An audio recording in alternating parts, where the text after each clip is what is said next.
अपिलासोबत आपण जो stay application दाखल केला होता, म्हणजे सेंटेन्स जे आहे त्याचं स्टे मिळावं म्हणून, तर त्याच्यात आज सुनावणी झाली. सरकारी वकील साहेबांचा आर्ग्युमेंट ऐकून घेतला. त्यांचे जे 2-3 मुद्दे होते त्याला मी रिप्लाय पण दिला आणि आता मेहरबान कोर्टाने 1 मार्च अशी ऑर्डरसाठी ठेवलेली. काय आपल्याला अपेक्षा आहेत याच्यामध्ये आपल्या पक्षकाराच्या बाजूने? नाही, असं सांगता येणार नाही मला. असं मग आज नेमकं काय झालं? सरकारी बाजू आणि आपल्याकडून नेमकं काय युक्तिवाद? नाही, सरकारी वकील साहेबांनी सांगितलं की ते स्पेशल सर्कमस्टन्स नाही आहे, कारण जजमेंट जे आहे ट्रायल कोर्टाचं जे आपण चॅलेंज करतो आहे, तर ते जजमेंट लिगल आहे, प्रॉपर आहे, असं त्यांचा आर्ग्युमेंट होतं. मग त्याला मी रिप्लाय देताना ते कसं इलिगल आहे ते मी रिप्लायमध्ये सांगितलं. फक्त आता त्यातले मुद्दे सांगणं योग्य नाही असं मला वाटतं आता या स्टेजला. सर, आता तो निकाल जे देणार आहे 1 तारखेला, नेमकं कुठल्या मुद्द्यावरती निकाल राखून ठेवला आहे आणि देणार आहे? सेंटेन्स जे आहे ते स्टे करायचं का नाही करायचं याच्यावरती तो निकाल असेल.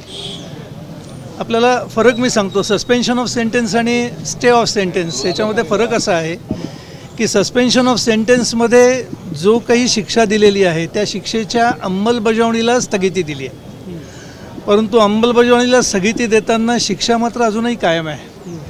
आणि जर आपण स्टे घेतला तर त्या शिक्षा जी ऑर्डर केलेली, शिक्षा जी दिलेली त्याला स्टे मिळतो. हा फरक आहे त्यातला. त्यामुळे म्हणून मी 2 वेगवेगळे अर्ज केले होते. स्टेचाच निकाल आज राखून ठेवलेला आहे, तो 1 तारखेला देणार. मग आज अपात्रते संदर्भामध्ये नाही, त्याच्याबद्दल काही चर्चाच झाली नाही आज. सर, मग आता अपात्रतेबाबत म्हणजे काय होणार? म्हणजे पण ती 1 तारखेला काय ऑर्डर होते त्याच्यावरती अवलंबून आहे सगळं. तोपर्यंत अपात्रता म्हणजे करू शकणार नाही. तोपर्यंत मला सांगता येणार नाही ना कसं, म्हणजे योग्य नाही बोलणं काही त्याच्यावर. आमदार अपात्रते संदर्भात सुनावणी होणं अपेक्षित होते, त्याच्यावरती सुनावणी आज अपेक्षितच नव्हती आणि तसा कुठला अर्ज पण नव्हता. आज फक्त जजमेंट जे दिलेलं आहे, जी कन्व्हिक्शन सेंटेन्स आहे ते स्टे करायचं की नाही करायचं एवढ्यापुरतंच मर्यादित होतं. सर, आपल्याकडनं आज नेमकी काय बाजू मांडण्यात आली? सर, मी टेक्निकल पॉईंट मी नाही सांगू शकत नाही याच्यावरती.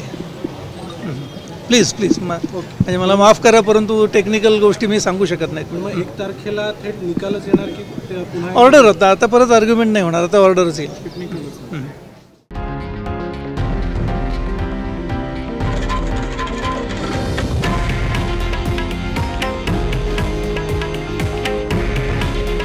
हे आहे देशातील नंबर 1 न्यूज नेटवर्क आणि आपण पाहत आहात TV9 मराठी.